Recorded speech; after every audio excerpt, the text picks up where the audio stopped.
સરહદી થરાદ પંથકમાં ઓનલાઈન છેતરપિંડીના કિસ્સાઓ દિન પ્રતિદિન વધી રહ્યા છે. ત્યારે વધુ એક ખેડૂત સાયબર ક્રાઇમનો શિકાર બન્યા હોવાની ઘટના સામે આવી છે. સાયબર માફિયાઓ હવે સીધા ખેડૂતોના ગજવા પર હાથ સાફ કરી રહ્યા છે. થરાદના વડગામડા ગામે એક ખેડૂતના પરસેવાની કમાણી પળવારમાં ગાયબ થઈ ગઈ છે. વાઘાભાઈ ચૌધરી પોતાના ઘરે આરામ કરી રહ્યા હતા ત્યારે મોબાઈલમાં આવેલો એક મેસેજ તેમના હોશ ઉડાવી ગયો. એસબીઆઈ ખાતામાંથી 8,500 રૂપિયા ઉપડી ગયા હતા. વાઘાભાઈએ ગાંધીનગર સાયબર સેલ અને થરાદ પોલીસમાં લેખિત ફરિયાદ આપી છે. શું પોલીસ આ અજાણ્યા ઠગને પકડી શકશે? આ કિસ્સો દરેક માટે એક ચેતવણી છે કે ઓનલાઈન દુનિયામાં જરા પણ બેદરકારી મોંઘી પડી શકે છે. મારા પૈસા 10,000 રૂપિયા ઉપડી ગયા છે. રોરવાળા લગભગ ગામડાભાઈ પ્રજાપતિ અને બેંકમાં એસબીઆઈ બેંકમાંથી ઉપડી જાય.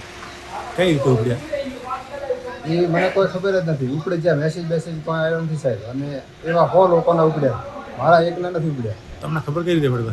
મને ખબર પડી, હું ઈઓનો વાપરો છું એટલે ઈઓનો મેં જોયું એટલે 10,000ની મેં એન્ટ્રી હતી, ઉપડેલા 10,000 ઉપડી ગયા. શું કીધું બેંકના અધિકારીઓ?